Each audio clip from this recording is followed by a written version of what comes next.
If you're at the start of your career, most of the work in your illustration portfolio is personal work. And if you want your personal work to lead to paid work, it needs to look like paid work. Most personal illustration projects I see start with a vague idea from the artist's imagination. That's not how clients are going to brief you, and it's not how you should brief yourself. In this video, I'll show you how to create real structured briefs for your own personal work so your portfolio becomes a magnet for real commissions. Briefs from clients start with clear objectives, constraints, and context. They want to solve a problem using an illustration.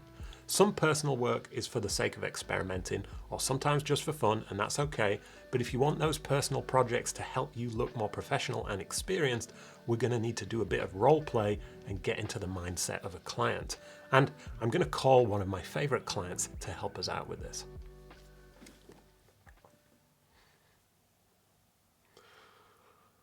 Hey man, how's it going? Just wondered if you have any tips for illustrators on what makes a great brief. Hey James, how's my favorite illustration agent doing? Yeah, pretty good. Thanks again for that project last month for $1 million. No problem, bro.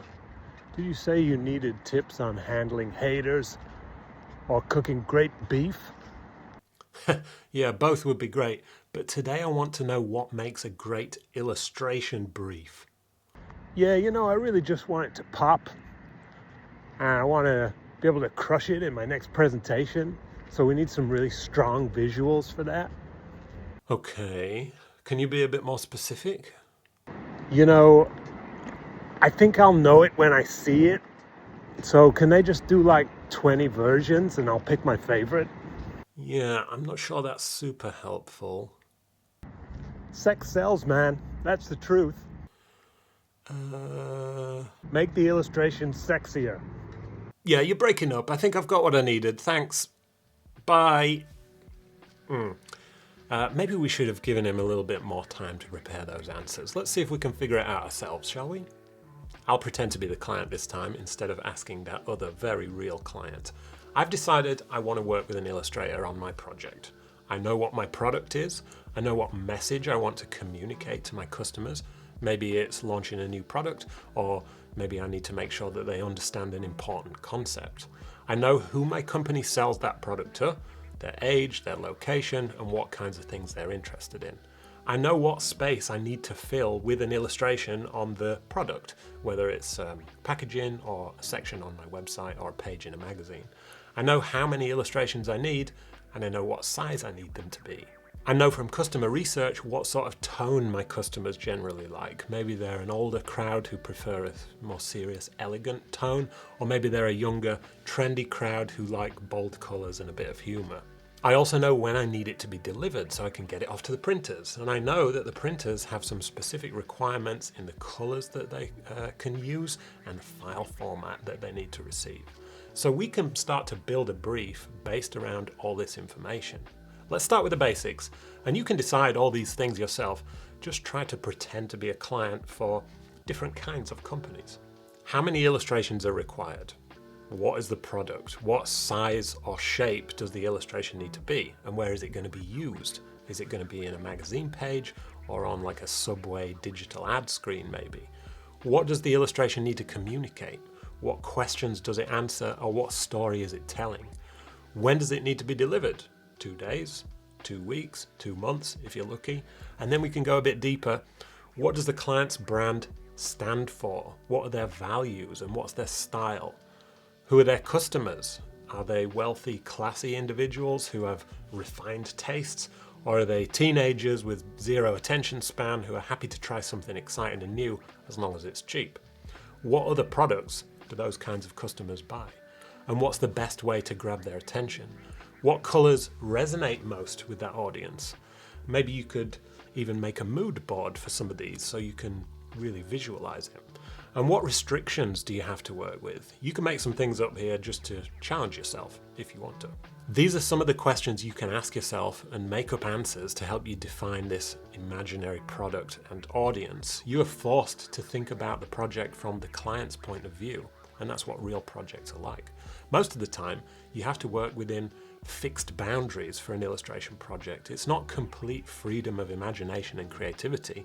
That can lead to experimental work where it's not going to end up being very commercial. But when you define all these rules and restrictions and time limits, your creativity is focused and your projects will be more of a challenge and they will help you improve and adapt to different circumstances. It's good practice. Here are 2 example briefs to get you started, and this is the first one. It's one illustration for a print ad that appears on the subway or in train stations. The size is A0 paper size. That's a big poster. The product is a Snickers bar. Their ideal audience is adventurous, sporty types who work hard and play hard. The ads are going to be placed along this person's commute to or from work in major cities. Either they need a boost for the day ahead or they want a treat after a hard day's work. You've got 2 weeks to complete it, and it must feature a Snickers bar in the wrapper for brand recognition. The client wants the ad to show what the customer will see when they go into a shop to buy a Snickers. Once it's unwrapped, a Snickers bar looks very similar to a Mars bar, for example, so we don't want to confuse anyone.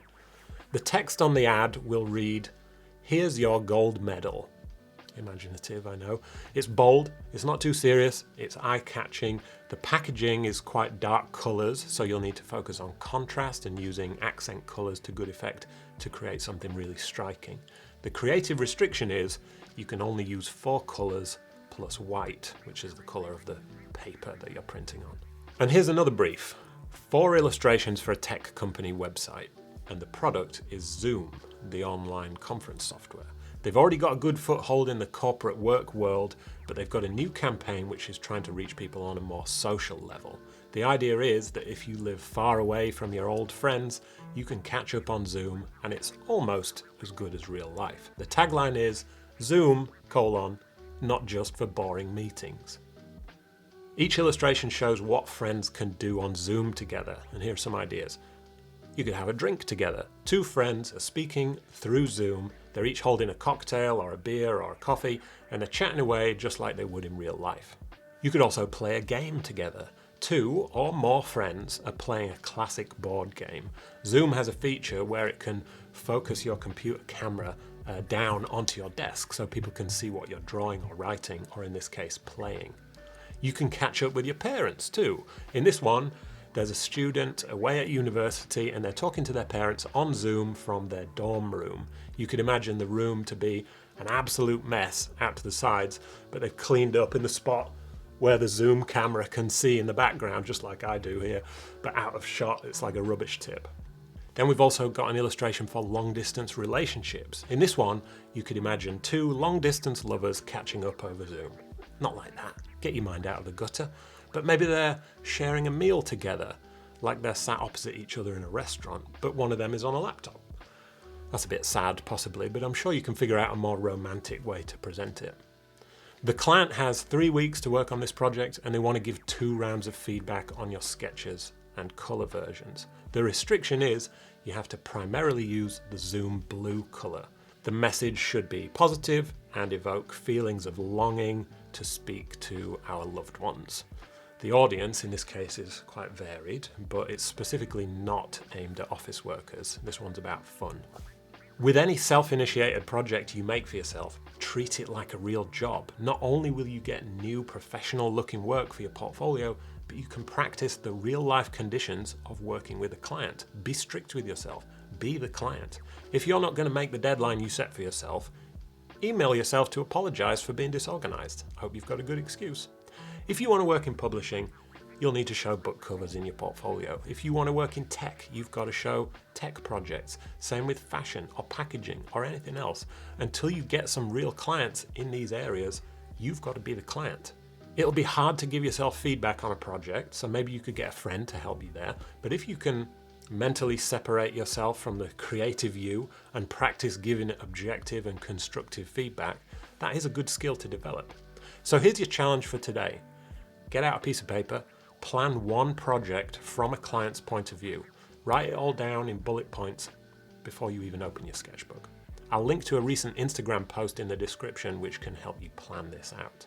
You might also like this video on how you can turn your personal projects into client magnets. See you next time.